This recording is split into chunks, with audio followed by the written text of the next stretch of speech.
السلام عليكم ورحمة الله وبركاته. إن الحمد لله نحمده ونستعينه ونستغفره ونعوذ بالله من شرور أنفسنا ومن سيئات أعمالنا. من يهده الله فلا مضل له ومن يضلله فلا هادي له. وأشهد أن لا إله إلا الله وحده لا شريك له وأشهد أن محمدا عبده ورسوله صلى الله تعالى عليه وعلى آله وصحبه وسلم تسليما كثيرا. يا أيها الذين آمنوا اتقوا الله حق تقاته ولا تموتن إلا وأنتم مسلمون.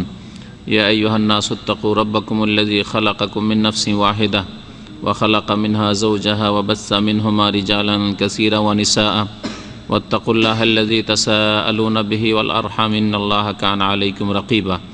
يا أيها الذين آمنوا اتقوا الله وقولوا قولا سديدا يصلح لكم أعمالكم ويغفر لكم ذنوبكم ومن يطع الله ورسوله فقد فاز فوزا عظيما. أما بعد فإن خير الحديث كتاب الله وخير الهدي هدي محمد صلى الله عليه وسلم وشر الأمور محدثاتها وكل محدثة بدعة وكل بدعة ضلالة وكل ضلالة في النار.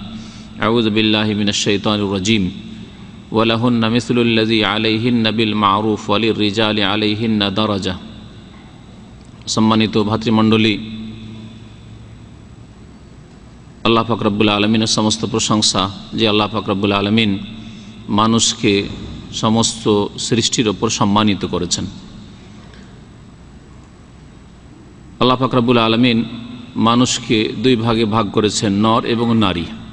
আল্লাহ পাক যেমন শ্রেষ্ঠত্ব দান করেছেন সমস্ত মখলুকাত সৃষ্টি জগতের ওপর পুরুষদেরকে, তেমনই শ্রেষ্ঠত্ব দান করেছেন নারীদেরকেও। আল্লাহ পাক রব্বুল আলমিনের দিনের বিধিবিধান যেমন পুরুষদের জন্য ফরজ তেমন নারীদের জন্য। আল্লাহ পাক যেমন সওয়াব রেখেছেন, নেকি রেখেছেন পুরুষদের জন্য, তেমন নেকি সওয়াব রেখেছেন, উত্তম প্রতিদান রেখেছেন ভালো আমলের নারীদের জন্য। আল্লাহ পাক রব্বুল আলমিন যেমন জান্নাত সৃষ্টি করেছেন পুরুষদের জন্য, তেমন নারীদের জন্য জান্নাত সৃষ্টি করেছেন। মহান আল্লাহ পাক রব্বুল আলমিন যারা অবাধ্য পুরুষ তাদের জন্য যেমন জাহান্নাম সৃষ্টি করেছেন, তেমনি জাহান্নাম সৃষ্টি করেছেন অবাধ্য নারীদের জন্য। নারীদের সম্পর্কে গত সপ্তাহে একটি আলোচনা হয়েছিল, তার বিষয়বস্তু ছিল নারী মর্যাদা ইসলামে নারী জাতির মর্যাদা বা সম্মান। এ সম্পর্কে কোরআনে কারীমের বেশ কিছু আয়াত এবং রাসূলুল্লাহ সাল্লাল্লাহু আলাইহি ওয়াসাল্লামের হাদিস পেশ করার পরে ইসলামে কিভাবে নারী জাতিকে সম্মানিত করা হয়েছে এই বিষয়টি পেশ করার পরে বিভিন্ন ধর্মে বা বিভিন্ন সভ্যতায় নারীদের ওপর যে জুলম অত্যাচার করা হয়েছে, নারীদেরকে যে মানহানি করা হয়েছে, নারীদেরকে তুচ্ছ, ঘৃণিত, নোংরা বস্তু বলে আখ্যায়িত করা হয়েছে, সেসব বিষয়গুলিও তুলে ধরা হয়েছিল সংক্ষেপে। আজকে আলোচনা করব নারী স্বাধীনতা সম্পর্কে। নারী স্বাধীনতা এই কথাটি খুব বেশি আলোচিত হচ্ছে আজকালকার জামানায়, কিন্তু অসৎ উদ্দেশ্যে। নারীদেরকে তারা স্বাধীন করবে, যেন এর পূর্বে নারী জাতি স্বাধীন ছিল না, গোলামি জীবনযাপন করছিল, পরাধীন ছিল। নারী জাতি মাজলুম, নির্যাতিত ছিল, তাদেরকে স্বাধীন করবে। এই সুন্দর লেবেল, সুন্দর ভাষা আজকাল ইসলামের শত্রু, সেই শত্রুরা বাইরের শত্রু হোক অথবা ঘরের শত্রু হোক, ঘরের শত্রু অর্থাৎ মুসলিম জাতির মুনাফিক শ্রেণীর লোকেরাই হোক, অথবা অমুসলিম যারা ইসলাম বিদ্বেষী এবং নারীদের সম্পর্কে অসৎ উদ্দেশ্য রাখে, তারা এসব বিষয়কে তুলে ধরে এমনভাবে যাতে মনে হচ্ছে যে নারী জাতির ওপর ইসলামে জুলম অত্যাচার করা হয়েছে, বিশেষ করে তাদের আক্রমণ ইসলামের ওপর জুলম অত্যাচার করা হয়েছে, আর তারা জুলম থেকে মুক্তি দিতে চায় নারী জাতিকে। অথচ তাদের কাছে নারী স্বাধীনতা মানে নারীদেরকে উলঙ্গ করে দেওয়া, তাদের কাছে নারী স্বাধীনতা মানে নারীদের ইজ্জত নষ্ট করা, নারী স্বাধীনতা মানে তাদেরকে রাস্তাঘাটে, পথে, মিছিলে, মিটিংয়ে নামিয়ে দেওয়া, নারী স্বাধীনতা মানে তাদেরকে কলকারখানায় পুরুষদের সাথে সমানভাবে কাজ করে খেতে দেওয়া, এমনিতে খেতে দেওয়া নয়। বাড়িতে বসে বসে খাবে মহিলারা, এটা ইসলামের শত্রুরা চায় না। সে মোনাফেক শত্রুই হোক অথবা কাফের বিজাতি শত্রু হোক, পুরুষরা আমরা কলকারখানায় কাজ করব, ফ্যাক্টরিতে কাজ করব, আমরা মেহনত পরিশ্রম করব, আমরা গাড়ি চালাবো, আর তোমরা বাড়িতে বসে বসে খাবে, তোমাদের ভরণ পোষণের দায়িত্ব আমাদের উপর, এটা চলবে না। তোমরাও কাজ করো আর খাও। এর নাম হচ্ছে নারী স্বাধীনতা তাদের কাছে। নারী স্বাধীনতার এই সুন্দর চমৎকার লেবেল ব্যবহার করে তারা নারী জাতির ইজ্জত নষ্ট করতে চেয়েছে, নারী জাতিকে মূল্যহীন বানিয়ে দিয়েছে, নারী জাতিকে তারা বাজারে সস্তা করে দিয়েছে। অথচ নারী জাতি অত্যন্ত মূল্যবান ছিল। আল্লাহ পাক রব্বুল আলামিন তাদেরকে বড় সম্মান দান করেছেন। তাদের সম্মানের সম্পর্কে আলোচনা বিভিন্ন দিক নিয়ে এসেছে। একটি কথা আজকে বলে শুরু করছি, সেটা হচ্ছে যে তাদের এত বেশি সম্মান যে তাদের হেফাজতের জন্য একজন সাবালক পুরুষ সাথী হইতে হবে বাড়ির বাইরে দূরে কোথাও সফরে গেলে, অর্থাৎ মাহরাম। এই সম্মান একমাত্র ইসলামে দিয়েছে। কোনো সম্প্রদায়, কোনো ধর্ম এই সম্মান, এই মর্যাদা নারী জাতিকে দেয়নি যে একজন নারী, একজন মহিলা বাড়ি থেকে সফরে কোথাও এক শহর থেকে আরেক শহরে বেরোলে তার সাথে একজন সাবালক পুরুষ হইতে হবে, যাতে করে তার সুরক্ষার ব্যবস্থা দিতে পারে, তার হেফাজত করতে পারে, তার ওপর কোনো শত্রুর আক্রমণ হইলে, অসৎ উদ্দেশ্য কোনো জালেম শয়তান করলে যাতে করে সুরক্ষিত রাখতে পারে। এই ইজ্জত ইসলামে দিয়েছে। মাহরাম ছাড়া, মাহরাম মানে হয় স্বামী, আর না হইলে কোনো সাবালক পুরুষ যার সাথে স্থায়ীভাবে বিবাহ ওই মহিলার হারাম, তাকে সাথী হইতে হবে সফরের জন্য।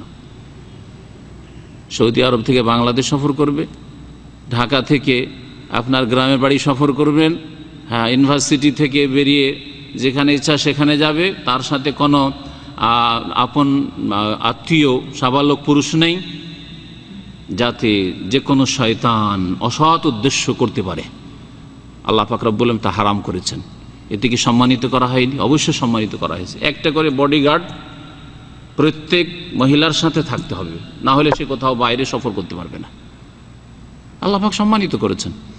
নারী স্বাধীনতা ইসলামে কিভাবে দিয়েছে এই বিষয় সম্পর্কে বেশ কিছু আয়াত আজকে আপনাদের সামনে পেশ করব বড়ই সংক্ষেপে, আর রাসূলুল্লাহ সাল্লাল্লাহু আলাইহি ওয়াসাল্লামের কয়েকটি হাদিস পেশ করব।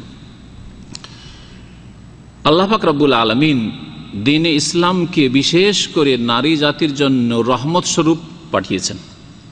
দ্বীনে ইসলাম, রাসূলুল্লাহ সাল্লাল্লাহু আলাইহি ওয়াসাল্লাম যেমন বিশ্বজাহানের জন্য রহমত, দ্বীনে ইসলাম বিশেষ করে মানব জাতির জন্য তো রহমত, বিশেষ করে নারী জাতির জন্য আল্লাহ পাকের রহমত, খাস রহমত। এর দ্বারা তাদের প্রাণ রক্ষা করা হয়েছে, জীবন্ত দাফন করে দেওয়া হয়েছে। এর থেকে ইসলাম একমাত্র রক্ষা করেছে। এছাড়াও বিভিন্নভাবে আল্লাহ পাক রব্বুল আলামিন কিভাবে নারীদেরকে স্বাধীনতা দিয়েছেন, যেই স্বাধীনতা ইসলামে রয়েছে, সেই স্বাধীনতার বিভিন্ন দিক সম্পর্কে আমি কয়েকটি আয়াত পেশ করি। আল্লাহ পাক রব্বুল আলামিন সূরা বাকারা আয়াত নম্বর 228 ইরশাদ করেছেন, ওয়ালাহুন্না মিসলুল্লাযী আলাইহিন্না বিল মারুফ ওয়ালির রিজালি আলাইহিন্না দারাজা। আল্লাহ পাক বলেছেন ওয়ালাহুন্না মিসলুল্লাযী আলাইহিন্না বিল মারুফ, নারীদের জন্য, ওয়ালাহুন্না মানে নারীদের জন্য, মিসলুল্লাযী আলাইহিন্না ওই রকমই প্রাপ্য রয়েছে, হক রয়েছে, অধিকার রয়েছে যেমন তাদের ওপর স্বামীদের হক প্রাপ্য রয়েছে। স্বামীরা, পুরুষরা কখনো এটা মনে করিও না যে আমাদেরই শুধু হক রয়েছে, অধিকার রয়েছে স্ত্রীদের ওপর, আমরা তাদের কাছ থেকে পাবো, এই পাবো, সেই পাবো, এই নেব, সেই নেব, তাদের এই করা উচিত, সেই করা উচিত আমাদের ক্ষেত্রে না। আল্লাহ বলছেন যেমন পুরুষদের হক রয়েছে, প্রাপ্য রয়েছে নারীদের ওপর, ঠিক তেমনই মিসলুল্লাযী ওই রকমই অতটাই অধিকার রয়েছে, প্রাপ্য রয়েছে নারীদের স্বামীদের ওপর। তাহলে হকের দিক থেকে, পাওনার দিক থেকে যেমন পুরুষদের পাওনা রয়েছে, স্বামীর পাওনা রয়েছে স্ত্রীর কাছে, তেমন স্ত্রীর পাওনা রয়েছে স্বামীর কাছে। আল্লাহ পাক রব্বুল আলামিন এভাবে কি নারী জাতিকে স্বাধীনতা দান করেননি?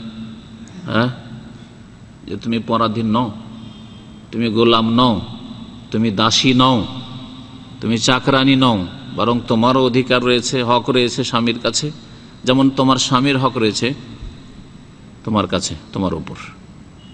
ওয়ালির রিজালে আলাইহিন্না দারাজা, তবে পুরুষদেরকে আল্লাহ পাক রব্বুল আলামিন মর্যাদা দান করেছেন নেতৃত্বের ক্ষেত্রে। আর রিজালু কাওয়ামুন আলান নিসা, পুরুষরা নারীদের ওপর কাওয়াম মানে নেতৃত্বের অধিকার রাখে। কারণ দুইজন স্বামী স্ত্রীতে একজনকে নেতৃত্ব দিতেই হবে। আল্লাহ পাক রব্বুল আলামিন যিনি সৃষ্টি করেছেন মানুষকে, পুরুষকে, তিনি নারীকে সৃষ্টি করেছেন। তিনি ভালো করে মানুষের প্রকৃতি, নারী পুরুষের প্রকৃতি, তাদের শারীরিক গঠন, তাদের ক্ষমতা, তাদের যোগ্যতা সম্পর্কে জানেন। আল্লাহ পাক রব্বুল আলামিন যিনি সৃষ্টি করেন তিনি সম্যক জ্ঞানী, তিনি সব কিছু জানেন। তিনি পুরুষকে নেতৃত্ব দান করেছেন।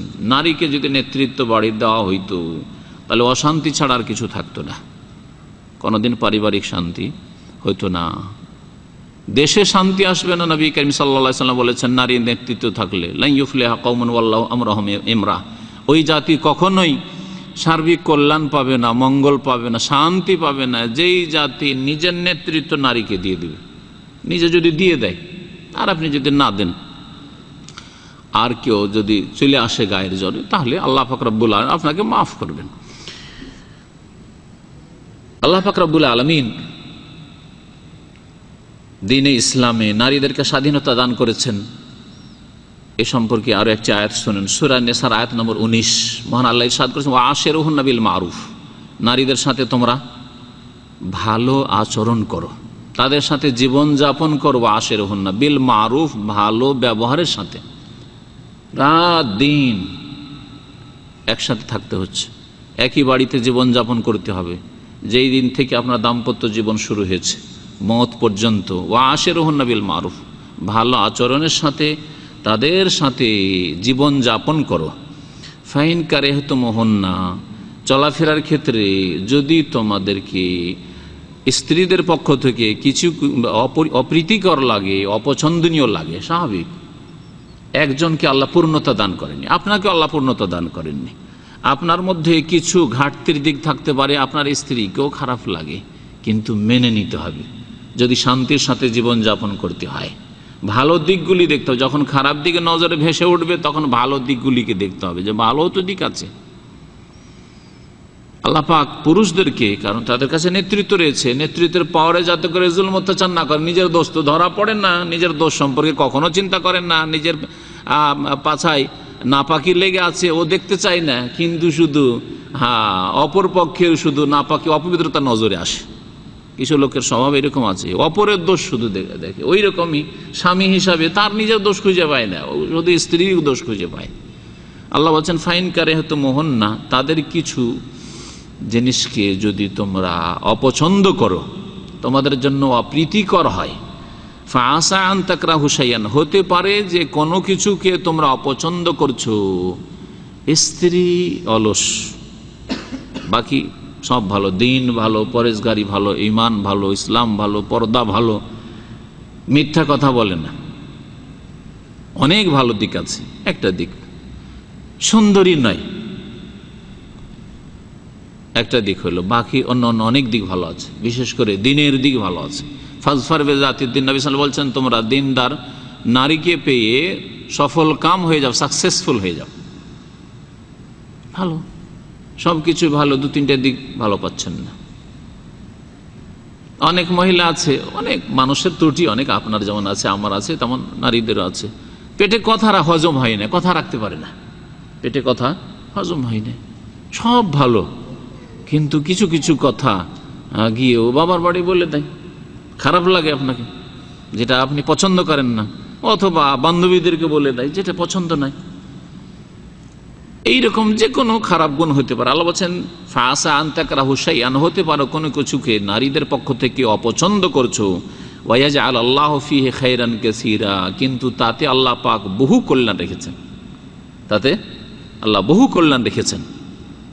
হতে পারে আল্লাহ পাক রব্বুল আলামিন তাতে আপনাকে যে শান্তির জীবন দিয়েছেন, অন্য স্ত্রীকে নিয়ে সে শান্তির জীবন পেতেন না, হতে পারে যে আপনার এই স্ত্রীর মাধ্যমে যে নেক সন্তান সন্ততি পেয়েছেন, আর একজনকে বিবাহ করে একে তালাক দিয়ে সরিয়ে দিয়ে হয়তো পেতেন না আপনি। ওয়াজ আল্লাহ ফিহে খায়র, বহু কল্যাণ আল্লাহ রেখেছেন। কল্যাণ সম্পর্কে আমরা ভবিষ্যৎ কিছুই জানি না, কিন্তু আল্লাহ পাক রব্বুল আলামিন বলেছেন যে তোমাদের জন্য বহু কল্যাণ রয়েছে যদি ধৈর্য ধারণ করে এইসব বিষয়ের উপর।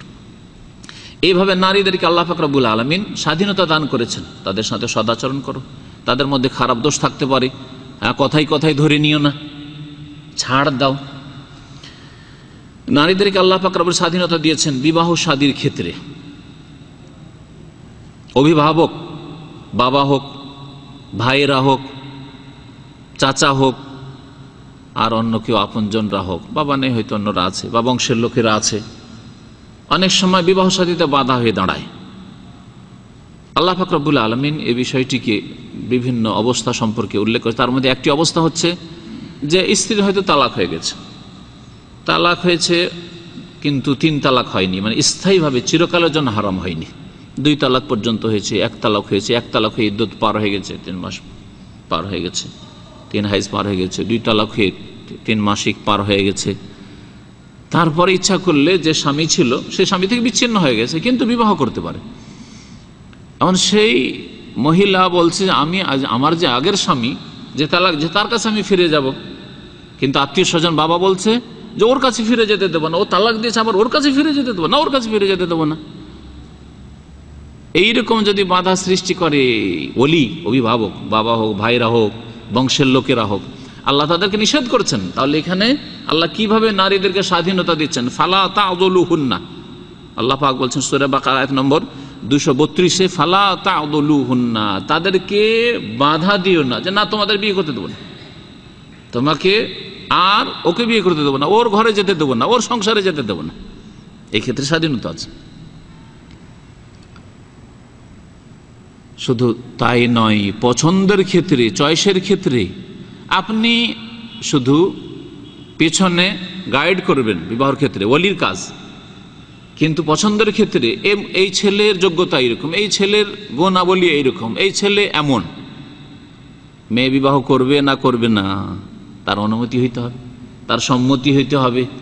যদি সম্মতি না থাকে তাহলে বিবাহ দেওয়া জায়েজ নয়, জবরদস্তি বিবাহ দেওয়া জায়েজ নয়। যদি জবরদস্তি বিবাহ দেয় তাহলে সেই বিয়ে থাকবে না। যদি মনে করে সেই মহিলা বা সেই মেয়ে যুবতী যে আমি এই বিবাহকে রাখবো না আমার বাবার বিয়েকে, তার ইচ্ছা, কারণ জবরদস্তি করা হয়েছে, আমার সম্মতির খেলাফ বিবাহ দেওয়া হয়েছে। আল্লাহ পাক রব্বুল স্বাধীনতা দিয়েছেন। তাহলে এর নাম হচ্ছে নারী স্বাধীনতা। নারী স্বাধীনতা সম্পর্কে আয়াত নম্বর 236 সূরা বাকারাতে রয়েছে, ওয়া মাত্তিউহুন্না, তোমরা তোমাদের স্ত্রীদেরকে ভরণ পোষণ যে খরচা তা তাদেরকে দাও। মাত্তিউহুন্না, তাদেরকে সংসার চালাবার জন্য খরচ দাও।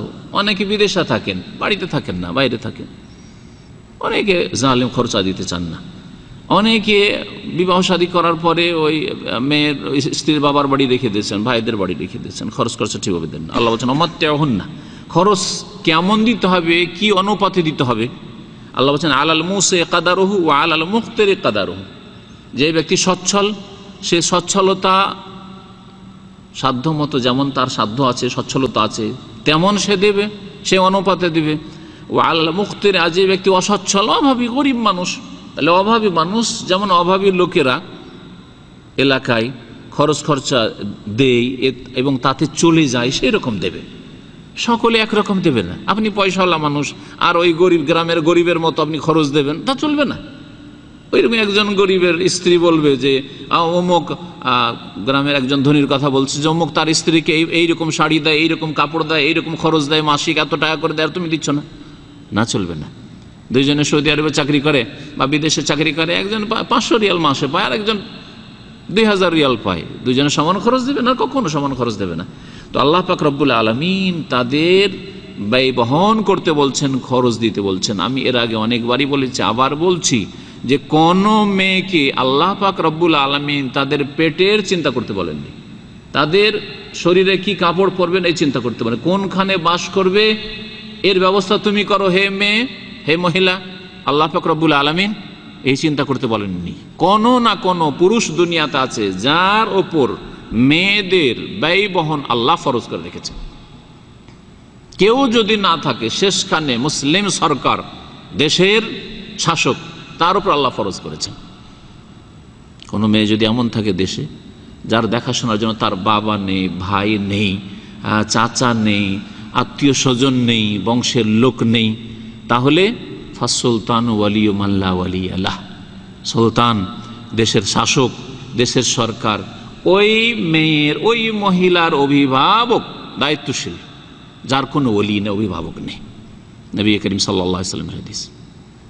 সুতরাং কোনো মুসলিম মেয়েকে কাজ করতে যেতে হবে, চাকরি করতে যেতে হবে, না হলে খেতে পাবো না, এই চিন্তা আল্লাহ রাখেননি। কত বড় আল্লাহ স্বাধীনতা দিয়েছেন। বাড়িতে বসে থাকবে, তোমার খাবার পৌঁছানো, তোমার পোশাক পৌঁছানো আমি অন্যদের ওপর, পুরুষদের ফরজ করেছি, তাকে পৌঁছাতে হবে।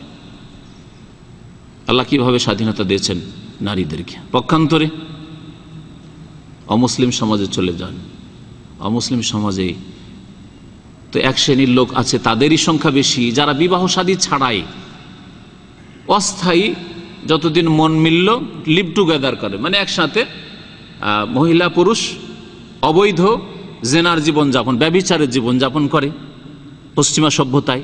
এদের সংখ্যা যারা বিবাহ করে তাদের চাইতে অনেক বেশি। এর পরিসংখ্যান রয়েছে বিভিন্ন আজকালকার পত্র পত্রিকা এবং বিভিন্ন এর উপর বই লেখা হয়েছে। তাহলে যারা এমনিতে বিনা বিবাহতে যতদিন মন মিলল থাকলো কারো সাথে, আবার মন মিলল না, হয়তো মহিলারই মিলল না অথবা পুরুষের মিলল না, ওকে ছেড়ে দিয়ে আরেক জায়গায় চলে গেল, এইভাবে জীবনযাপন করে। এই এক শ্রেণীর লোক তাদের রয়েছে।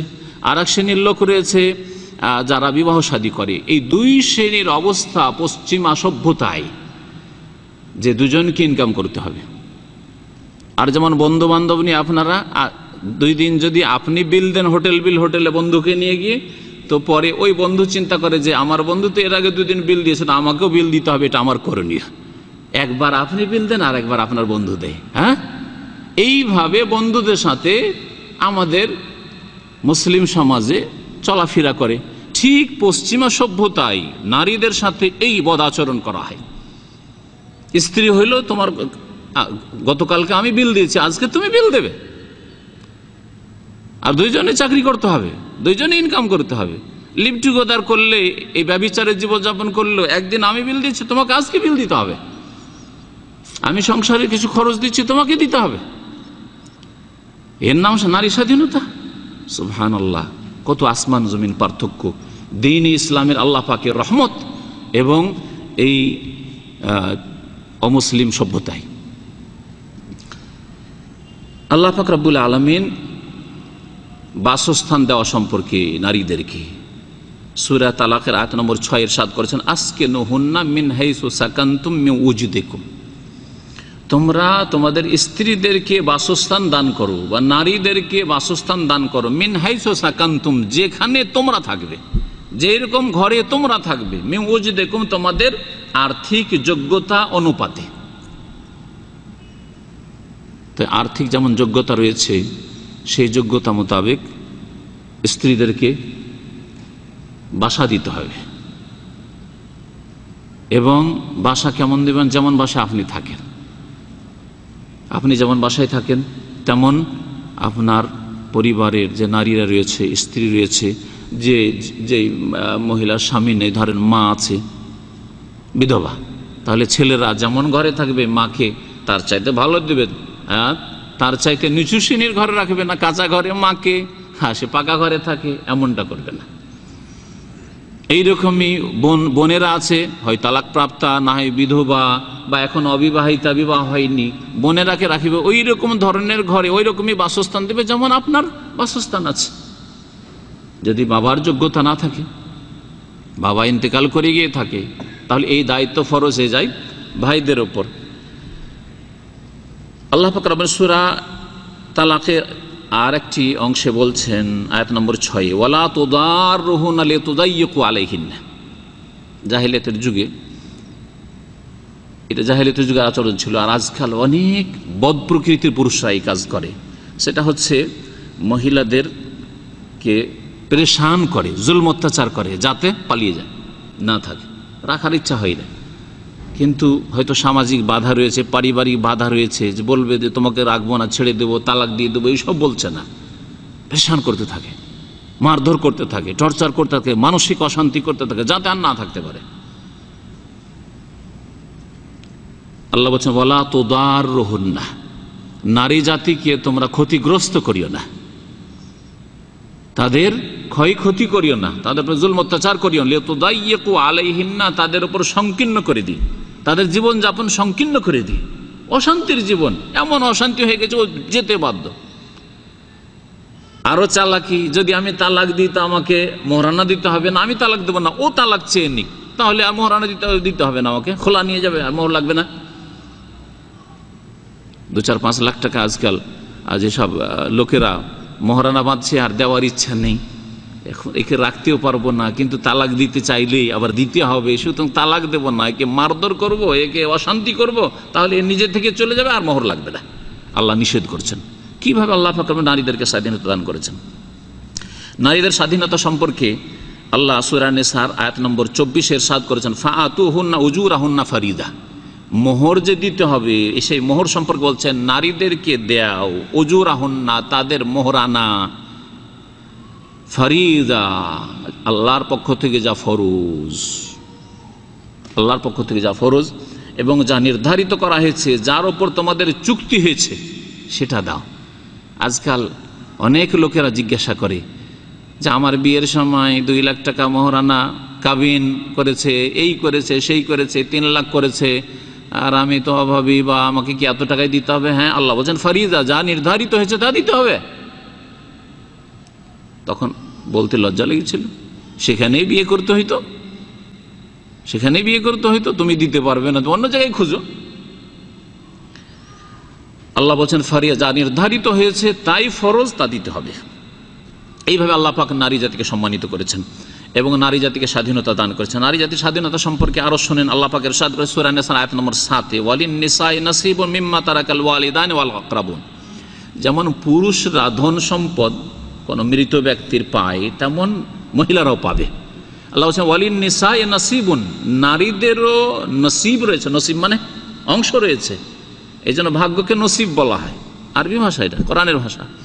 ওয়ালিন নিসাই নাসিবুন, নারীদের অংশ রয়েছে, মিম্মা তারাক, ওই সম্পদে, মিম্মা তারাকাল ওয়ালিদান, যা বাপ মা ছেড়ে যাবে। তাহলে মেয়েদের বাপ মা যা ছেড়ে যাবে তাতে মেয়েদের অধিকার রয়েছে, অংশ রয়েছে, যেমন ছেলেদের অংশ রয়েছে।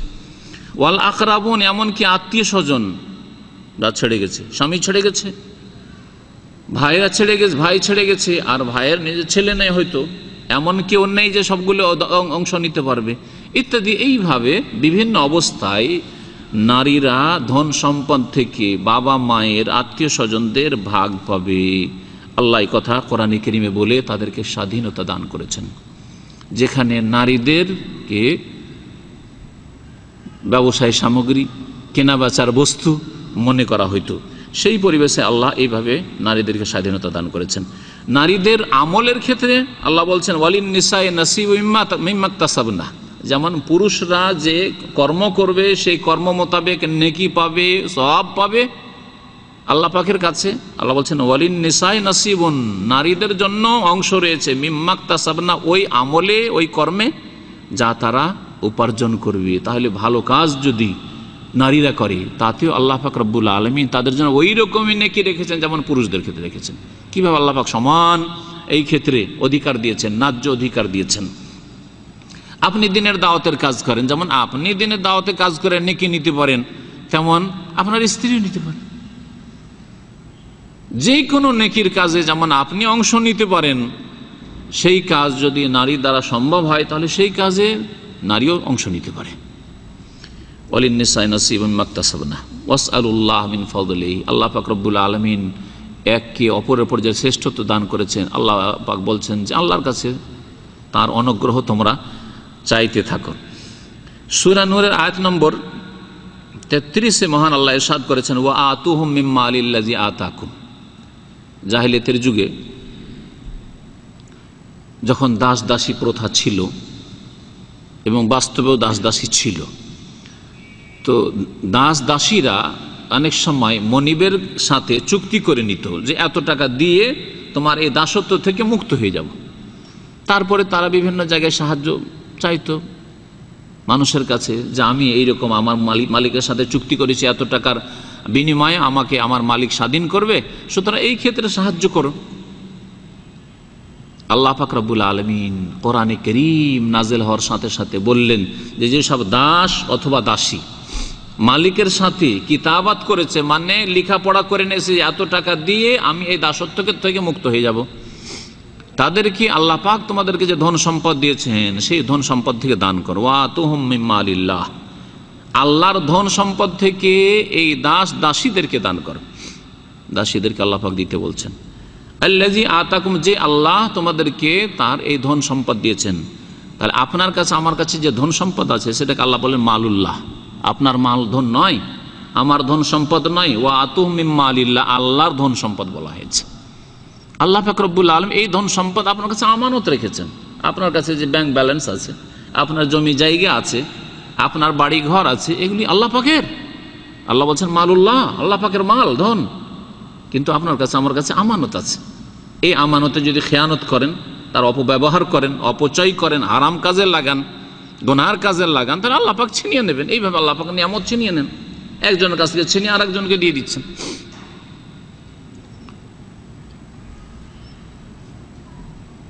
তারপরে সূরা নূরের এই আয়াতে রয়েছে ওয়ালা তুকরিহু ফাতায়াতিকুম আলাল বিগাহ, জাহিলিয়াতের জামানায় দাসীদের উপর জুলম অত্যাচারের একটা রূপ এইরকম ছিল যে তারা দাসীদেরকে ব্যভিচার করতে বাধ্য করত, দাসীদের দিয়ে ব্যবসা করত, দেহ ব্যবসা, আর তার মাধ্যমে উপার্জন করত, ব্যভিচার করাইতো, আর তার থেকে যে আয় ইনকাম হলো সেই আয় ইনকাম মালিকরা খেত। জাহিলিয়াতের যুগে মুশরিকরা, আরব মুশরিকরা। আল্লাহ বলেন ওয়ালা তুকরিহু ফাতায়াতিকুম আলাল বিগাই ইন আরাদনা তাহাসসুদা, গুনাহ থেকে বাঁচতে চাই, আর যদি গুনাহ থেকে বাঁচতে নাও চাই তবুও বাধ্য করা জায়েজ নাই। জেনার কাজে ব্যভিচার করার জন্য ব্যবসা, এটাকে ব্যবসা ইনকাম সোর্স বানিয়ে নেওয়া, এটা কোনো ব্যক্তির জন্য জায়েজ নয়। আল্লাহ পাক মালিকদেরকে, যাদের অধীনে দাসীরা রয়েছে, আল্লাহ বলছেন ওয়ালা তুকরিহু ফাতায়াতিকুম, তোমাদের দাসীদেরকে বাধ্য করবেন আলাল বিগায়ে, এই বেশ্যাবৃত্তিতে, বেশ্যাবৃত্তির কাজে বাধ্য করবে না। আল্লাহ পাক রব্বুল আলামিন এইভাবে নারীদেরকে স্বাধীন করেছেন, যে সময় পরাধীন ছিল, বাধ্য করে তাদের দেহ ব্যবসা করে ইনকাম করা হতো, আল্লাহ হারাম করে দিয়েছেন কোরআনে কারীমে। আল্লাহ পাক রব্বুল আলামিন আরো ইরশাদ করেছেন সূরা বাকারা আয়াত নম্বর 187-তে, হুন্না লিবাসুন লাকুম ওয়া আনতুম লিবাসুন লাহুন, নারীরা তোমাদের পোশাক আর তোমরা তাদের পোশাক। পোশাক যে শরীরে আপনি পরে আছেন তার সম্পর্ক আপনার গায়ের সাথে, আপনার শরীরের সাথে কত ঘনিষ্ঠ সম্পর্ক, কিভাবে আপনার গায়ের সাথে জড়িয়ে আছে আপনার গেঞ্জি, আপনার জামা, আপনার প্যান্ট, আপনার পায়জামা, হ্যাঁ আপনার জুব্বা। এই সম্পর্ক হচ্ছে স্বামী স্ত্রীর সম্পর্ক। যদি আপনার সামান্য রুচি কমে যায়, আপনার কাপড়ের উপর অরুচি লাগে, ময়লা আবর্জনা অথবা নাপাকি লেগে আছে, গায়ে রাখতে পারবেন? একজন রুচিশীল মানুষ রাখতে পারবেন? কত ঘনিষ্ঠ সম্পর্ক এই কাপড়ের সাথে। আল্লাহ বলছেন যে তোমাদের লেবাস, তোমাদের পোশাক হচ্ছে এই নারীরা, আর তোমরা নারীদের পোশাক। এইভাবে নারী জাতিকে যে দাসী মনে করা হইতো, সেখান থেকে উঠিয়ে আল্লাহ পাক স্বাধীন করে পুরুষদের পোশাক বানিয়ে দিলেন, আর পুরুষদেরকে নারীদের পোশাক বানিয়ে দিলেন। ইসলামে এই মর্যাদা, এবং এইভাবে আল্লাহ পাক রব্বুল আলামিন নারীদেরকে স্বাধীনতা দান করেছেন। আল্লাহর নবী লূত আলাইহিস সালাম তার ভাষায় কোরআনে কারীমে মেয়েদেরকে সম্বোধন করে লূত আলাইহিস সালাম বলছেন হাওলায়ে বানাতি হুন্না আতহারুল লাকুম, এরা আমার মেয়ে। নবী আর নবী সম্বোধন করে বলছেন সমাজের মেয়েদেরকে, শুধু নিজের মেয়েদেরকে নয়, সমাজের মেয়েদেরকে, গ্রামের মেয়েদেরকে, দেশের মেয়েদেরকে, হাওলায়ে বানাতি, এরা আমার মেয়ে। এইভাবে আল্লাহ পাক রব্বুল কোরআনে কারীমে নারীদেরকে স্বাধীনতা দান করেছেন, সম্মান দান করেছেন, যে আম্বিয়া ও রসুলগণ সাদরে গ্রহণ করেছেন, সমাজের মেয়েদেরকে নিজের মেয়ে বলে আখ্যায়িত করেছেন। সূরা হুদ আয়াত নম্বর 78। আল্লাহ পাক রব্বুল নারীদেরকে আরো স্বাধীনতা দান করেছেন। সূরা নিসা আয়াত নম্বর 34 শোনায় যখন কোনো স্ত্রীকে দেখবে যে অবাধ্য, যে কোনো ক্ষেত্রে অবাধ্য, এক কথায় আল্লাহ জায়েজ ক্ষেত্রে অবাধ্য বা সন্তুষ্টির কাজের ক্ষেত্রে অবাধ্য। যদি আল্লাহর অসন্তুষ্টির ক্ষেত্রে অবাধ্য হয়, যেমন স্বামী গুনার কাজে বাধ্য করেছে, তাহলে অবশ্যই অবাধ্য হইতে হবে, অবশ্যই অবাধ্য হইতে হবে। গুনার কাজে যদি বাধ্য করে, পাপ করতে বলে, অন্যায় করতে বলে, তাহলে অবশ্যই স্বামীর কথা অমান্য করতে হবে। স্বামীর কথা অমান্য করা ফরজ তখন, কারণ আল্লাহর অসন্তুষ্টির কাজে কোনো মানুষের আনুগত্য করা জায়েজ নয়, বরং হারাম। কিন্তু জায়েজ কাজে স্বামী বলছে আর স্ত্রী করতে চায় না, বা জায়েজ শুধু জায়েজ কাজ নয়, হয়তো নেকির কাজ, মুস্তাহাব সুন্নাত কাজ, এর চাইতে বেশি ফরজ ওয়াজিব কাজ, নামাজ পড়তে বলছে, সহি আকীদা গ্রহণ করতে বলছে, শিরক বিদআত ছাড়তে বলছে, ফরজ। শিরক বিদআত ত্যাগ করা ফরজ, সহি আকীদা গ্রহণ করা ফরজ, 5 ওয়াক্ত নামাজ ফরজ, হিজাব পর্দা ফরজ, এগুলি বলছে। অপর পুরুষের সাথে কথা বলতে নিষেধ করছে, অপর পুরুষের সাথে হাসি দিতে নিষেধ করছে, অপর পুরুষের সামনে বেহায়া হয়ে সামনে আসতে নিষেধ করছে স্বামী। তারপরে অবাধ্য, আল্লাতি তাখাফুনা নুশুজাহুন্না, মহান আল্লাহ ইরশাদ করেছেন, যেসব নারীদের সম্পর্কে তোমরা অবাধ্য হওয়ার আশঙ্কা করো, যে আমার স্ত্রী আমার কথা মানে না, নামাজ পড়তে বলি ধোকা দেয়, নামাজ পড়ে না, মিথ্যা কথা বলে, ওই বিদাতি আকীদা এখন আছে, পীর ভক্ত। ওয়াল্লাতি তাখাফুনা নুশুজাহুন্না, যেসব নারীদের সম্পর্কে আশঙ্কা করো যে এরা অবাধ্য হয়ে পড়েছে, ফাইজুহুন্না, আল্লাহ বলছেন না যে বাড়িতে যাওয়ার ধাক্কা দিয়ে তাড়িয়ে দাও, এই কথা বলছেন না। ফাইজুহুন্না, তাদেরকে উপদেশ দাও, বুঝাও তাদেরকে, নিজে বুঝান, নিজে বুঝিয়ে যদি না উপদেশ দিয়ে না হয়, তাহলে আপনি আপনার আব্বাকে দিয়ে বুঝান, আপনার ওয়াইফের আব্বাকে দিয়ে বুঝান, তার বাবাকে মাকে দিয়ে বুঝান, তার আত্মীয়কে দিয়ে বুঝান, কোনো আলেমে দিন ভালো মানুষকে দিয়ে বুঝান, পরেশগার লোককে দিয়ে বুঝান। হ্যাঁ, এইরকমই যার কথা আপনার স্ত্রীর ওপর প্রভাব সৃষ্টি করতে পারে, কথা মানতে পারে মনে করছেন, তাকে দিয়ে বুঝান, উপদেশ দেন। আল্লাহ উপদেশ দিতে বলেছেন। এটা হচ্ছে প্রথম পদক্ষেপ। না পারমানি করছে, নামাজ পড়তে চাইছে না, শিরিক ছাড়তে চাইছে না, মাজার ছাড়তে চাইছে না, বুঝান। আল্লাহ বলছেন বিয়ে করে নিছে আর শুনতেই মাত্র তালাক, নামাজ পড়েন তালাক না, পর্দা করে না তালাক না, বুঝাও। আল্লাহ বলছেন ফাইজুহুন্না, যদি তাতে না ওয়াহজুরুহুন্না ফিল মাদাজি, উপদেশ গ্রহণ করে না। অনেক মহিলারা আছে অবাধ্য একেবারে, উপদেশ পরোয়াই করে না,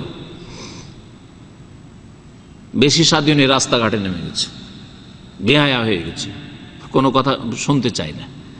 আল্লাহ বলছেন ওয়াহজুরুহুন্না ফিল মাদাজি, তখন বিছানা আলাদা করে দাও, বিছানা আলাদা করে দাও, কোনো সম্পর্ক দৈহিক সম্পর্ক রাখবে না, কথাবার্তা বন্ধ করে দেন। আল হাজর মানে কথাবার্তা বন্ধ করে দেওয়া, ওয়াহজুরুহুন্না, দূরে হয়ে যাও। আল্লাহ বলছেন বিছানার ক্ষেত্রে দূরে হয়ে যাও, দৈহিক সম্পর্কের ক্ষেত্রে দূরে হয়ে যাও, আর কিন্তু সুযোগ, ভুল স্বীকার করার সুযোগ দাও। আবার এক শ্রেণীর মূর্খ লোকেরা আছে, ঘর থেকে ধাক্কা দিয়ে বের করে দিল, আর ঘরের দরজা লক করে দিল, আর কোনো রকমের কথা বলার সুযোগই দিচ্ছে না, ভুল স্বীকার করার সুযোগই দিচ্ছে না। অথবা নিজেই বাড়ি থেকে পালিয়ে গেল কোথাও, কোথায় যে স্বামী চলে গেছে খুঁজেই পায় না, ভুল স্বীকার করে স্বামীকে খুঁজেই পায় না, স্বামীকে টেলিফোন করলে ও টেলিফোনই উঠায় না, হ্যাঁ, মসজিদে গিয়ে শুয়ে আছে। এরকম আগের যুগে এরকম করতো, বাড়ি ছেড়ে তো মসজিদে গিয়ে শুয়ে আছে। মসজিদে ও মহিলা কি করে গিয়ে আপনার কাছে ভুল স্বীকার করবে? বাড়িতে থাকেন আপনি, বন্ধুর বাড়িতে গিয়ে বসে আছেন আপনি স্ত্রীর উপর রাগ করে, না, এটা ইসলাম নাই। বাড়িতেই থাকেন কিন্তু কথাবার্তা বন্ধ করে দেন। যারা দূরে আছেন, অবাধ্য, কথা শুনছেন না, টেলিফোন যোগাযোগ বন্ধ করে দেন। এটা হচ্ছে ওয়াহজুরুহুন্না, টেলিফোন যোগাযোগ নয়, তোমার সাথে কথাবার্তা নেই। কিছুদিন দেখেন এইভাবে একটু শাসন করে সংশোধন হয় কিনা। 3 নম্বরে আল্লাহ বলেছেন ওয়াদরিবুহুন্না, যদি প্রয়োজন হয় তো তাদেরকে মারবে। আল্লাহ মারের অনুমতি দিয়েছেন, এর উপর সুযোগ পেয়েছে ইসলামের শত্রুরা। কিন্তু নবী করিম সাল্লাল্লাহু আলাইহি ওয়াসাল্লাম, যার উপরে কোরআনে কারীমের আয়াত নাযিল হয়েছে, অনুমতি দেওয়া হয়েছে আল্লাহর পক্ষ থেকে, তিনি কখনো স্ত্রীকে মারেননি। নবী সাল্লাল্লাহু আলাইহি ওয়াসাল্লামের হাদিস সাহাবায়ে কেরাম বর্ণনা করছেন, নবী সাল্লাল্লাহু আলাইহি ওয়াসাল্লামের বিবিরা বর্ণনা করছেন, মা দারাবা রাসূলুল্লাহ সাল্লাল্লাহু আলাইহি ওয়াসাল্লাম ইমরাআতান ওয়ালা খাদেমান ওয়ালা আহাদান বিয়াদিহি। রাসূলুল্লাহ সাল্লাল্লাহু আলাইহি ওয়াসাল্লাম না কোনোদিন নিজ স্ত্রীকে মেরেছেন, না কোনো দাস দাসীকে মেরেছেন, আর না কোনো মানুষকে নিজ হাতে মেরেছেন। এটা হচ্ছে রাসূলুল্লাহ সাল্লাল্লাহু আলাইহি ওয়াসাল্লামের উসওয়া হাসানা, উত্তম আদর্শ। কোরআনে কারীমে আল্লাহ পাক অগতির গতি, তালাকের আগে অনুমতি দিয়েছেন মারের। কিছু মহিলা আছে মারকে খুব ভয় করে, কথাবার্তা বন্ধ করে দেন ভয় করে না, টেলিফোন বন্ধ করে দেন কোনো ভয় করেন না, খরচা বন্ধ করে দিয়েছেন তাতেও ভয় করে না। বাবার ধন সম্পদ আছে, বাবার বাড়ি খাচ্ছে, আমোদ ফুর্তি করছে, বা নিজের চাকরি আছে, আমি আমার চাকরি দিয়ে খাবো, তোমার দরকার নেই টাকা। কিন্তু একটা মার দিলে সোজা হয়ে যাবে, হালকা মার দিতে বলেছেন। নবী সাল্লাল্লাহু আলাইহি ওয়াসাল্লামের হাদিসে রয়েছে এমন মারবে গায়র মুবাররিহ, যাতে প্রকাশ না পেয়ে যায়, যাতে ক্ষয়ক্ষতি না হয়ে যায়, নাজুক জায়গায় নয়, যেখানে মারলে প্রাণহানি হওয়ার ভয় আছে, হাত পা ভেঙে যাওয়ার ভয় আছে, হাড়হাড্ডি ভেঙে যাওয়ার ভয় আছে, এইরকম মার নয়। নবী করিম সাল্লাল্লাহু আলাইহি ওয়াসাল্লামের কাছে মদিনায় কিছু মহিলা কমপ্লেন নিয়ে আসলো তাদের স্বামীদের সম্পর্কে, খুব মেরেছে মোট কথা। মহিলারা এসে বললেন, ইয়া রাসূলুল্লাহ, আমাদের স্বামীরা অনুমতি পেয়েছে আপনার পক্ষ থেকে মারের, আর মার দিয়েছে আমাদেরকে।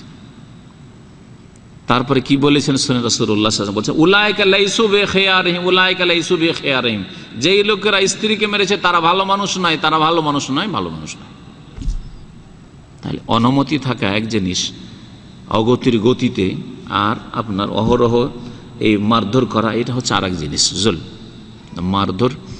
শেষ তালাকের আগে একটা সংশোধনের রাস্তা, যদি তাতেও না হয়, ফাইন আতানাকুম, আল্লাহ পাক বলছেন নারীদেরকে স্বাধীনতা দিচ্ছে, ফাইন আতানাকুম, তারা যদি মেনে নেয়, উপদেশ দিয়ে কাজ হয়ে গেল, বা কথাবার্তা বন্ধ করে বিছানা আলাদা করেই, ঘর থেকে আলাদা করেই কাজ হয়ে গেল, অথবা একটু ধমক দিতে কাজ হয়ে গেল, ফালা তাবু আলাইহিন্না সাবিলা, তাহলে অন্য কোনো রাস্তা তলাশ করিও না। শেষ রাস্তা কি? হ্যাঁ, শেষ রাস্তা দাম্পত্য জীবনে চলছে না, অচল, গাড়ি অচল, স্ত্রীর সাথে চলছে না, শেষ রাস্তা কি? তালাক, বিচ্ছিন্নতা। আল্লাহ বলছেন এই রাস্তা খুঁজিও না। যদি সংশোধন হয়ে যায় উপদেশ দিয়ে, বুঝিয়ে, মীমাংসার মাধ্যমে, বিভিন্ন তরিকায়, তাহলে ফালা তাবু আলাইহিন্না সাবিলা, অন্য কোনো রাস্তা, তালাকের রাস্তা সন্ধান করিও না। তো নারীদেরকে আল্লাহ পাক কিভাবে স্বাধীনতা দিয়েছেন, সম্মান দান করেছেন। জাহিলিয়াতের যুগে কোনো মহিলার স্বামী মরে গেলে পুরুষের যে আত্মীয় স্বজনরা হইতো, এরা জবরদস্তি, যেমন টাকা পয়সার ধন সম্পদের ওয়ারিস হইতো, উত্তরাধিকারী হইতো, তেমন এই স্ত্রীর, এই মহিলারও উত্তরাধিকারী হয়ে যেত, জবরদস্তি দখল করে নিত। যেমন একজন লোক মারা গেছে, তার স্ত্রী আছে, ধন সম্পদ আছে, ধন সম্পদগুলি ভাগ বন্টন হবে, তাই না? ধন সম্পদে যেমন ভাগ বন্টন করতো, তেমনি ওই মহিলার আর কোনো স্বাধীনতা নেই। তুমি আমার ভাইয়ের স্ত্রী ছিলে, সুতরাং তোমার বিবাহ দেওয়া না দেওয়া আমাদের কাজ, আর কার সাথে দেবো সেটা আমাদের কাজ, আমরাই করব। এমনকি বাপের স্ত্রী সৎ মাকে ছেড়ে দিত না তারা, আউযুবিল্লাহ। বাপের স্ত্রী যে সৎ মা, বাপ মরে যাওয়ার পরে ধন সম্পদ ভাগ করতো, হ্যাঁ, জমি জায়গা বাড়ি ঘর ভাগ হইতো, তার সাথে বাপের যে স্ত্রী আছে, মানে আপন মা ছাড়া যে সৎ মা আছে, ওটাও ভাগে। কে নেবে? কার ভাগে এটা পড়বে? বড় ভাই, না হয় অমুক ভাই, তমুক ভাই, ভাগে, ওটাও ভাগে। আল্লাহ পাক রব্বুল আলামিন এই হারাম, কুসংস্কার এবং এই জুলম অত্যাচারের অবসান ঘটিয়েছেন এই আয়াতের মাধ্যমে। সূরা নিসার আয়াত নম্বর 19 আল্লাহ পাক ইরশাদ করেছেন যে লা ইয়াহিল্লু লাকুম আন তারিসুন নিসা, তোমাদের জন্য হালাল নয়, অর্থাৎ হারাম, আন তারিসুন নিসা কারহান, জবরদস্তি করে তোমরা নারীদের ওয়ারিস হয়ে, উত্তরাধিকারী হয়ে যাবে। যেটা আমার বড় ভাইয়ের স্ত্রী ছিল, এটা ছোট ভাইয়ের স্ত্রী ছিল, ছোট ভাই মারা গেছে, বা বড় ভাই মারা গেছে, বা আমার ভাতিজা মারা গেছে, আমার চাচা মারা গেছে, আমার এটা এখন, বা আমার এটা অমুক ভাইয়ের, আমরা ভাগ করে নেব না। এখন সে স্বাধীন, 4 মাস 10 দিন ইদ্যত পার হবে, তারপরে যেখানে ইচ্ছা বিবাহ করতে পারে, সম্মতি তার থাকবে, আর বিবাহ দেবে তার ওলি, তোমরা না। আল্লাহ পাক কিভাবে নারীদেরকে স্বাধীনতা দান করেছেন। আর জাহিলিয়াতের যুগে কত পরাধীন ছিল, জুলম অত্যাচারের শিকার ছিল নারীরা। আল্লাহ পাক রব্বুল আলামিন আরো ইরশাদ করেছেন সূরা নিসার আয়াত নম্বর 20, নারীদেরকে ধন সম্পদ দিয়ে দিয়ে ফিরিয়ে নিতে পারবে না। মোহরানা 2-4-5 লাখ টাকা দিয়েছেন, অলংকার দিয়েছেন, যথেষ্ট দিয়েছেন, জমি জায়গায় লিখে দিয়েছেন, আর তারপরে এখন মন বেজার হয়ে গেল, অসন্তুষ্ট স্ত্রীর ওপর, চালাকি করে অনেকে চালাই করে, গয়নাগুলো বাবার বাড়ি থেকে নিয়ে আসবে, তোমাকে কোনো জায়গায় নিয়ে যাব, কোনো অনুষ্ঠানে নিয়ে যাবো, আর তারপরে কেড়ে রেখে দিল, জবরদস্তি গিয়ে জমি জায়গায় টিপসই নিয়ে নিল, জমি লিখে দিয়েছিল তা নিয়ে নিল। আল্লাহ বলছেন ওয়া আতাইতুম ইহদাহুন্না কিনতারা, যদি নারীদের কাউকে তোমরা অজস্র সম্পদ, অঢেল সম্পদ দিয়ে দাও, কিনতার মানে হচ্ছে অঢেল সম্পদ, বিনা হিসাবে লাখ লাখ কোটি কোটি টাকার মাল সামান আপনি দিয়ে দিয়েছেন, আতাইতুম ইহদাহুন্না কিনতারা ফালা তাখুযু মিনহু শাইআ, তাতে থেকে কোনো কিছুই নিতে পারবে না। আল্লাহ নিতে শাইআন, কোনো কিছু নিতে পারবে না। কিভাবে নারীদেরকে আল্লাহ পাক রব্বুল আলামিন আর্থিক ক্ষেত্রে স্বাধীনতা দিয়েছেন। ব্যক্তি মালিকানা তাহলে তাদের আছে, নিতে পারবেন না তার মানে ব্যক্তি মালিকানা আছে। আমাদের এক শ্রেণীর মূর্খ লোকেরা জালেম, স্বামী মহিলা কষ্ট করে যদি কোনো কাজ করে, হাতের কাজ করে 2-4 পয়সা ইনকাম করেছে, মুরগি বিক্রি করে, ডিম বিক্রি করে 2-4 পয়সা ইনকাম করেছে, সেটাও দখল করে নেয়। আল্লাহ বলছেন যে তুমি যেটা নিজে দিয়েছো সেটাও নিতে পারবে না, আর ওর যেগুলো আছে সেগুলো তো নিতেই পারবে না। আতাইতুম ইহদাহুন্না কিনতারা ফালা তাখুযু মিনহু আতাখুযুনাহু বুহতানা ওয়া ইসমান মুবিনা, অনেক সময় অপকৌশল করে, মিথ্যা অপবাদ দিয়ে, কোনো দোষে ফাঁসিয়ে দিয়ে তার কাছ থেকে, না এরকম চরিত্র তার, সুতরাং ওকে দেব না, এটা না। আল্লাহ বলছেন যে আতাখুযুনা বুহতানা, মিথ্যা অপবাদ দিয়ে তার নামে কোনো কুৎসা রটিয়ে তুমি ধন সম্পদকে লুটে নিতে চাও, ওয়া ইসমান মুবিনা, আর সুস্পষ্ট গুনাহ করে, না, খবরদার, নিতে পারবে না। আল্লাহ কিভাবে নারীদেরকে আর্থিক ক্ষেত্রেও স্বাধীনতা দান করেছেন। আল্লাহ পাক রব্বুল আলামিন এমনকি কোন নারী যদি দেখে যে এই স্বামী জালেম, এই স্বামী হচ্ছে মদখোর, এই স্বামী হচ্ছে মুশরিক, এই স্বামী হচ্ছে বেনামাজি, এই স্বামীর সংশোধন করতে পারলাম না, এই স্বামী হচ্ছে গাঁজাখোর, এই স্বামী অবৈধ ব্যভিচার করে, সম্পর্ক রাখে অন্য মহিলাদের সাথে, সুতরাং এই ব্যভিচারকারী স্বামীর সাথে আমি থাকবো না, আর জালেম স্বামী ছাড়তেও চায় না, তালাক দিতে চায় না, তার জন্য আল্লাহ রাস্তা রেখেছেন। কিভাবে নারীদেরকে আল্লাহ স্বাধীনতা দান করেছেন যে তোমার যদি ইচ্ছা হয় আর স্বামীর মধ্যে যদি এইরকম কিছু দোষ পাও যার কারণে তাতে থেকে তুমি পৃথক হতে চাও, তাহলে তোমার স্বাধীনতা রয়েছে। অনেক সময় স্বামী হয়তো পুরুষত্বের ক্ষেত্রে অযোগ্য, পুরুষত্ব দুর্বল বা নেই, আর স্ত্রী গুনাহ থেকে বাঁচতে পারছে না এই স্বামীর মাধ্যমে, সুতরাং তার স্বাধীনতা রয়েছে। বিনা কোনো দোষে স্বামী থেকে যদি স্ত্রী তালাক চায় তাহলে গুনাহগার। আর বাকি কথা হইল স্বামীর মধ্যে শারীরিক দিক থেকে অযোগ্যতা যদি থাকে, অথবা তার আগে দিনের দিক থেকে, ধর্মীয় দিক থেকে অযোগ্যতা থাকে, অযোগ্য স্বামী, মুশরিক, কবর পূজারী স্বামী, নাস্তিক স্বামী, কাদিয়ানি হয়ে গেছে স্বামী বিধর্মী হয়ে গেছে, স্বামী বেনামাজি, নামাজ পড়তেই চায় না, নামাজের কথা শুনতেই চায় না, পড়বে না নামাজ। স্বামীর মধ্যে এই রকম যদি ধর্মীয় দোষ থাকে, অথবা এমন কোনো দোষ থাকে যাতে স্ত্রীর হক আদায় হচ্ছে না, তাহলে আল্লাহ পাক রব্বুল আলামিন বলছেন যে ফালা জুনাহা, কোনো গুনাহ নেই, আলাইহিমা, স্বামীরও কোনো গুনাহ নেই, স্ত্রীরও কোনো গুনাহ নেই, স্ত্রী স্বামী থেকে মুক্ত হয়ে যাবে। ফি মাফতাদাত বিহ, মোহর নেব না, ঠিক আছে তোমার মোহর তুমি নিয়ে যাও, কিন্তু তোমার সাথে আমি থাকবো না। খোলা, এক কথায় খোলা যে তালাক রয়েছে, এই খোলা তালাকে সম্পর্কে আল্লাহ পাক রব্বুল আলামিন বলেছেন এইভাবে নারী জাতীয় স্বামীর থেকে মুক্ত হইতে পারে। সূরা বাকারা আয়াত নম্বর 229। নবী করিম সাল্লাল্লাহু আলাইহি ওয়াসাল্লাম, বহু হাদিস রয়েছে নারীদের স্বাধীনতা সম্পর্কে, তার মধ্যে একটি হাদিস, নবী করিম সাল্লাল্লাহু আলাইহি ওয়াসাল্লাম সবচাইতে বেশি কাকে ভালোবাসতেন? পুরুষকে, কোনো পুরুষ ব্যক্তিকে না নারী ব্যক্তিকে? নারী ব্যক্তিকে। তাহলে কিভাবে ইসলামে নারী স্বাধীনতা দেওয়া হয়েছে চিন্তা করুন তো দেখি। যেই নারী জাতি তুচ্ছ, ঘৃণিত, নোংরা ছিল, অমুসলিম সমাজে জাহিলিয়াতের যুগে কোনো মূল্য ছিল না, আর নবী করিম সাল্লাল্লাহু আলাইহি ওয়াসাল্লামকে জিজ্ঞাসা করা হচ্ছে, আমর ইবনে আস রাদিয়াল্লাহু তাআলা আনহু ইসলাম কবুল করার পরে, অথচ অনেক পরে মুসলমান হয়েছেন তিনি, তার আগে অনেক সাহাবীরা রয়েছেন, কিন্তু যখনই দেখা হয় তখনই নবী করিম সাল্লাল্লাহু আলাইহি ওয়াসাল্লাম মুচকি হেসে কথা বলেন। এই নবী সাল্লাল্লাহু আলাইহি ওয়াসাল্লামের মুচকি হাসা, এই সুন্দর ব্যবহার পেয়ে তিনি ভাবছেন যে এটা মনে হয় আমার সাথে সবচেয়ে বেশি মনে হয় আমাকে ভালোবাসেন। একদিন জিজ্ঞাসা করেই ফেললেন, মনে এই কথা বারবার করে ফিরে যে আমাকে মনে হয় সবচেয়ে বেশি ভালোবাসেন। তখন জিজ্ঞাসা করে ফেলেন, ইয়া রাসূলুল্লাহ মান আহাব্বুন নাসি ইলাইক, সবচেয়ে বেশি আপনি কাকে ভালোবাসেন? তার ধারণা যে বলবে যে তোমাকে বেশি ভালোবাসি। আর আজকালকার যুগের মতো কিছু লোক আছে মিথ্যুক, মানে মানুষকে খুশি করার জন্য মিথ্যা কথা বলে। যদি ওই রকম হইতো তাহলে বলে দিতেন। তিনি বললেন যে আয়েশা, আমি সবচাইতে বেশি ভালোবাসি আয়েশা রাদিয়াল্লাহু তাআলা আনহাকে। তখন আমরা চিন্তা করলেন যে পুরুষদের কথা বলি দেখি, হইতে পারে আমার নাম হয়তো আসবে, কারণ আমাকে দেখলে সবসময় মুচকি হেসে নবী সাল্লাল্লাহু আলাইহি ওয়াসাল্লাম কথা বলেন। অমিনার রেজালে ইয়া রাসূলুল্লাহ, পুরুষদের মধ্যে সবচাইতে বেশি কাকে ভালোবাসেন? তখন নবী করিম সাল্লাল্লাহু আলাইহি ওয়াসাল্লাম বলেন আবুহা, তার বাবা আবু বকর সিদ্দিককে সবচাইতে বেশি আমি ভালোবাসি। তাহলে নারীদেরকে কিভাবে স্বাধীনতা দেওয়া হয়েছে? নবী করিম সাল্লাল্লাহু আলাইহি ওয়াসাল্লামের আরো হাদিস রয়েছে। খাদিজা রাদিয়াল্লাহু তাআলা আনহা দুনিয়া থেকে বিদায় হয়ে গেছেন, ইন্তেকাল করেছেন নবী সাল্লাল্লাহু আলাইহি ওয়াসাল্লামের জীবদ্দশায়, মক্কাতে ইন্তেকাল করেছেন।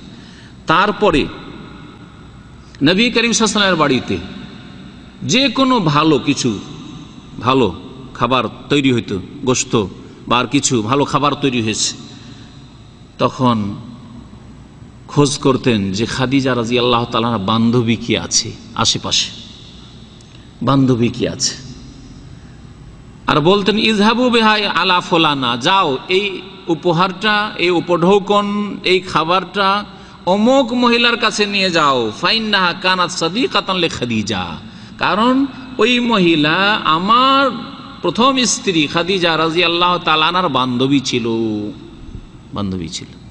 আর কিভাবে ইসলামে নারীদেরকে সম্মানিত করা হয়েছে। রাসূলুল্লাহ সাল্লাল্লাহু আলাইহি ওয়াসাল্লাম কোনো প্রয়োজন নেই একটা মহিলার খোঁজ নেওয়ার, সাইয়্যিদুল মুরসালিন, দেশের শাসক এবং আল্লাহ পাক রব্বুল শ্রেষ্ঠ রাসূল, আর তিনি খোঁজ নিচ্ছেন যে মদিনায় মক্কায় কি আছে, খাদিজার বান্ধবী বাড়িতে ভালো একটা কিছু তৈরি হয়েছে, সুতরাং তার বাড়ি দিয়ে পাঠানো হোক। আপনার জন্য রাসূলুল্লাহ সাল্লাল্লাহু আলাইহি ওয়াসাল্লাম উত্তম আদর্শ।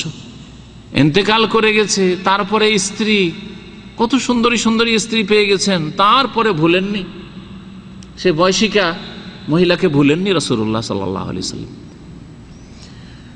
রাসূলুল্লাহ সাল্লাল্লাহু আলাইহি ওয়াসাল্লামের এই হাদিস তাবরানীতে রয়েছে, ইবনে হিব্বান আরও মুসনাদে বাজ্জারে রয়েছে। নবী সাল্লাল্লাহু আলাইহি ওয়াসাল্লাম ব্যাপক বাণী বলেছেন নারীদের সম্পর্কে। বুখারী মুসলিমের হাদিস, ইস্তাউসু বিন নিসাই খাইরান, নারীদের সম্পর্কে আমার কাছ থেকে ভালো উপদেশ গ্রহণ করো, নারীদের সাথে ভালো আচরণ করবে, এই উপদেশ তোমরা নাও। স্ত্রী হলে তার সাথে ভালো আচরণ করবে, বাবা মেয়েদের সাথে ভালো আচরণ করবে, ভাইয়েরা বোনদের সাথে ভালো আচরণ করবে, সমাজের লোকেরা খালার সাথে, ফুফুর সাথে, দাদির সাথে, নানির সাথে ভালো আচরণ করবে। ইস্তাউসু বিন নিসাই খায়রান, উপদেশ গ্রহণ করো নারীদের সম্পর্কে ভালো উপদেশ আমার কাছ থেকে। সহিহ মুসলিমের আরেকটি হাদিস রয়েছে, নবী করিম সাল্লাল্লাহু আলাইহি ওয়াসাল্লাম বলেছেন, লা ইয়াফরিক মুমিনুন মুমিনা, কোনো মুমিন পুরুষ যেন অন্য কোনো মুমিন নারীকে মানে স্ত্রীকে ঘৃণা না করে। ইনকারিহা মিনহা খুলুকান, যদি একটি চরিত্র খারাপ লাগে, রাজিয়া মিনহা আখার, তার আরেকটি চরিত্র খুশি করে দিবে। যেমন এর আগে বললাম যে ওই আয়াতটি যখন এসেছিল যে ইনকারিহাতুমুহুন্না শাইআন, নারীদের কিছু জিনিস যদি খারাপ লাগে, ফাআসা আন তাকরাহু শাইআন, হয়তো খারাপ লাগছে কোনো কিছু, কিন্তু ওয়াজালাল্লাহু ফি খায়রান কাসীরা, আল্লাহ বহু কল্যাণ রেখেছেন। তেমনি নবী করিম সাল্লাল্লাহু আলাইহি ওয়াসাল্লাম এই আয়াতেরই যেন ব্যাখ্যা বলছেন যে স্ত্রী একটা জিনিস যদি খারাপ লাগে তো রাজিয়া মিনহা আখার, আর একটি ভালো লাগবে। এইভাবে কোনো সময় কোনো ব্যক্তিকে, পুরুষ হোক অথবা নারী হোক, পারফেক্ট পূর্ণাঙ্গ পাবেন না, যে সব দিক ফুল, সব দিক ঠিক আছে, এরকম পাবেন না।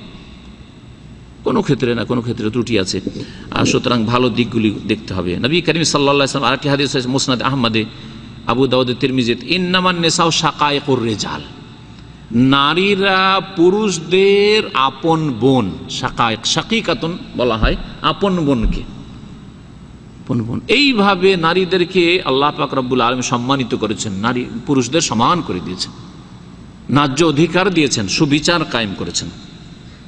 তিরমিজির হাদিস গত সপ্তাহে মনে হয় শুনিয়েছিলেন, খাইরুকুম খাইরুকুম লি আহলি ওয়া আনা খাইরুকুম লি আহলি, তোমাদের মধ্যে উত্তম ব্যক্তি ওই যেই ব্যক্তি নিজের স্ত্রীর কাছে ভালো, নেক স্ত্রীর কাছে ভালো, আর আমি আমার স্ত্রীদের কাছে, পরিবারের কাছে আমি ভালো মানুষ।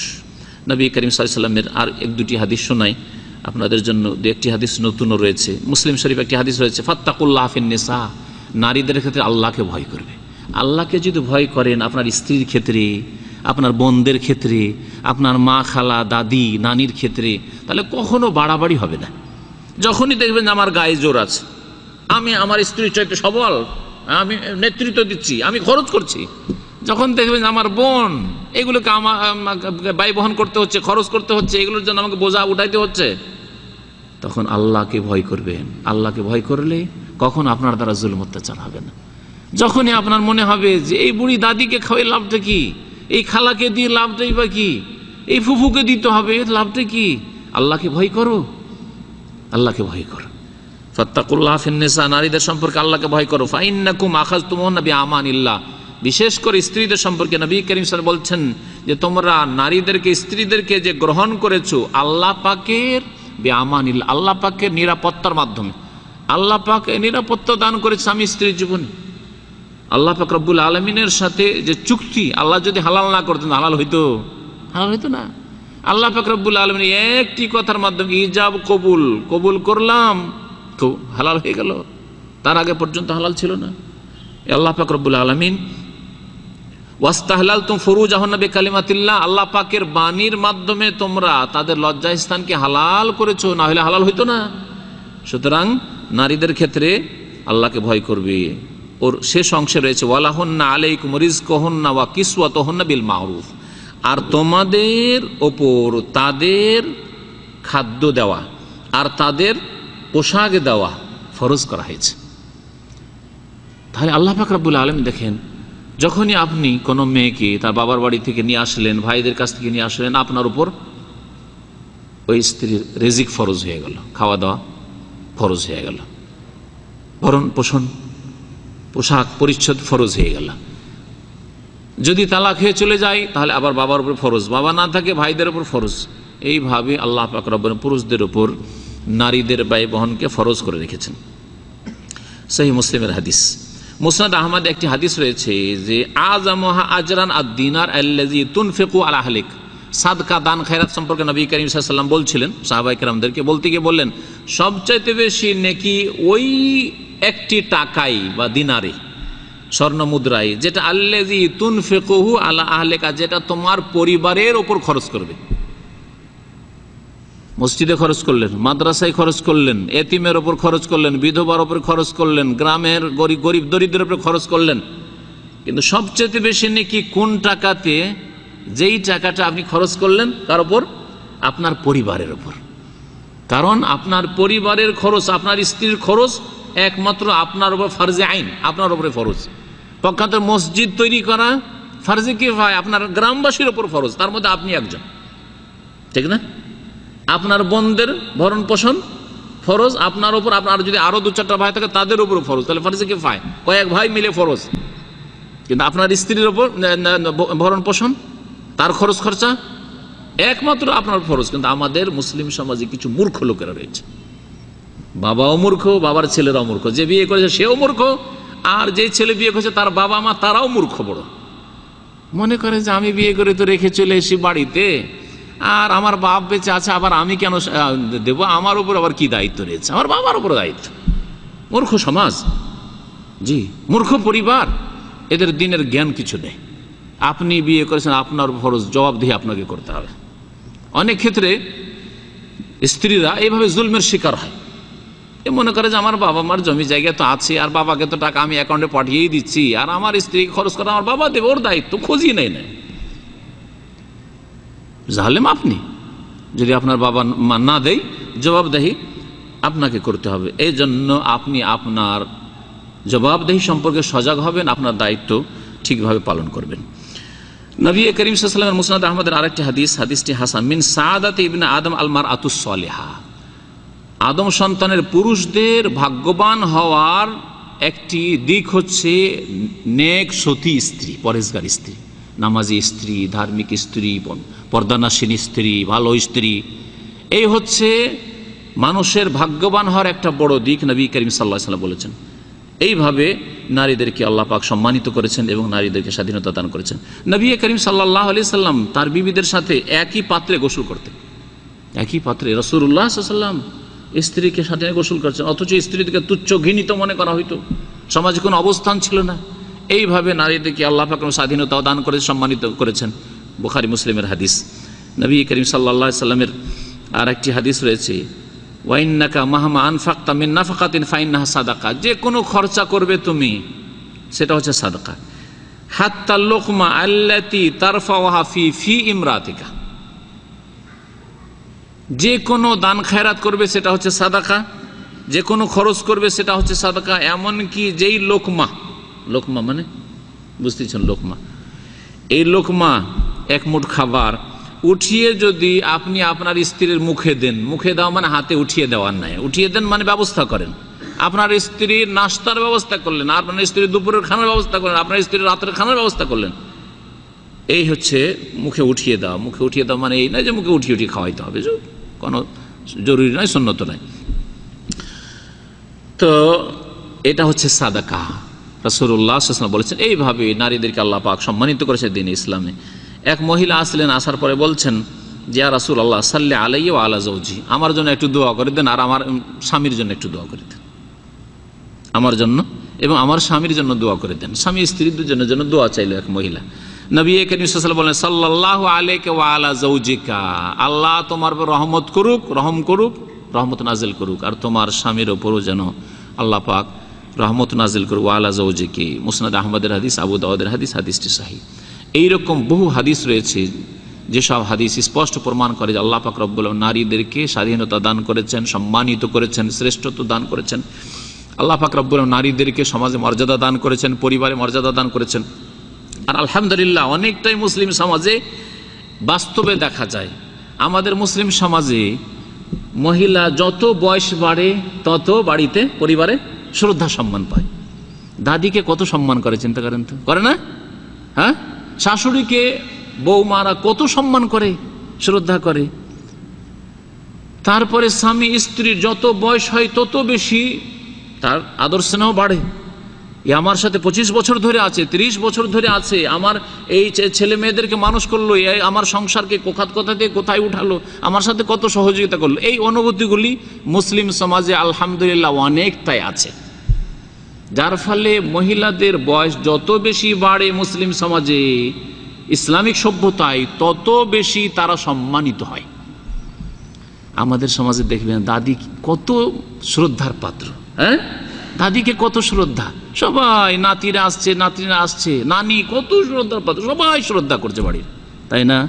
পশ্চিমা সমাজে চলে যান, পশ্চিমা সমাজে সরকারের পক্ষ থেকে যদি ওই কি বলে ওগুলাকে, ওই হ্যাঁ বৃদ্ধাশ্রম, এই আশ্রমগুলি যদি না থাকতো তাহলে রাস্তাঘাটে মহিলারা পড়ে থাকতো।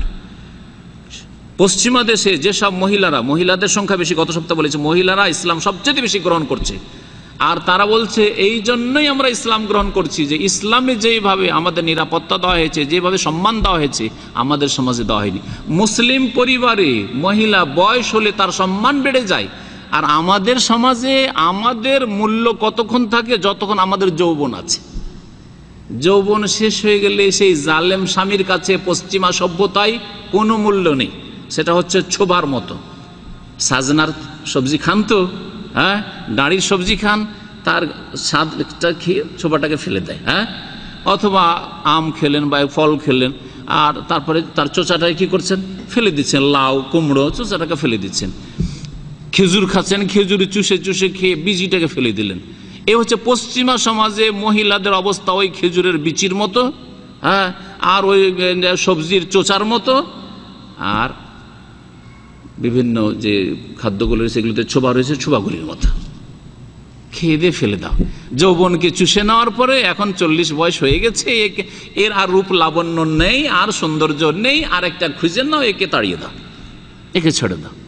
পক্ষান্তর আলহামদুলিল্লাহ আমাদের সমাজে যত বেশি আপনার স্ত্রীর বয়স হচ্ছে তত বেশি আপনার কাছে তার মূল্য বাড়ছে, যত বেশি আপনার মায়ের বয়স হচ্ছে তত বেশি তার মূল্য বাড়ছে, যত বেশি দাদি নানির বয়স হচ্ছে, কমজোর হচ্ছে, তত বেশি তার শ্রদ্ধা সম্মান বাড়ছে এবং তার খেদমত বাড়ছে। আল্লাহুম্মা লাকাল হামদ। আল্লাহ পাক রব্বুল আলামিন যেন আমাদেরকে এইরকমই নারীদের সম্মান ইজ্জত দেওয়ার জন্য তৌফিক দান করেন। নারী যে আল্লাহ পাক রব্বুল আলামিন মর্যাদা দান করেছেন, রাসূলুল্লাহ সাল্লাল্লাহু আলাইহি ওয়াসাল্লাম মর্যাদা দান করেছে, সেই মর্যাদা আমাদেরকে দেওয়ার জন্য তৌফিক দান করেন এবং মা বোনদেরকে যেন তাদের মর্যাদা বুঝার তৌফিক দান করেন, তাদের আসল স্বাধীনতা বুঝার যেন তৌফিক দান করেন এবং সেই স্বাধীনতা নিয়ে বাড়িতে নিজের কর্মস্থলে তাদের সীমিত থেকে সেখানে তাদের খেদমত করার, সেবা যত্ন করার এবং তাদের যে দায়িত্ব রয়েছে সেগুলি পালন করা আল্লাহ পাক যেন তৌফিক দান করেন। আল্লাহ পাক রব্বুল আলামিন যেন তাদেরকে বিভ্রান্তি থেকে, গুমরাহি থেকে, ইসলামের শত্রুরা বাইরে থেকে ভিতর থেকে যে তাদের বিরুদ্ধে শত্রুতা চালাচ্ছে এবং যে ষড়যন্ত্র চালাচ্ছে তাতে থেকে আল্লাহ পাক নারীদের যেন হেফাজত করেন। আল্লাহ পাক রব্বুল আলামিন মুসলিম নারীদেরকে রাস্তাঘাটে নেমে যাওয়া, মিছিল মিটিংয়ে নেমে যাওয়া, কলকারখানায় নেমে যাওয়া, এসব বালা মুসিবত থেকে আল্লাহ পাক যেন তাদেরকে বেঁচে থাকার তৌফিক দান করেন। আল্লাহ পাক রব্বুল আমাদেরকে সকলকে যেন দুনিয়াতে সম্মানিত করেন, আল্লাহ পাক আখিরাতে যেন সম্মানিত করেন। আল্লাহ পাক আমাদের সকলকে যেন জান্নাতুল ফিরদৌস দান করেন। সুবহান রাব্বিকা রাব্বিল ইজ্জাতি আম্মা ইয়াসিফুন ওয়া সালামুন আলাল মুরসালিন, আলহামদুলিল্লাহি রাব্বিল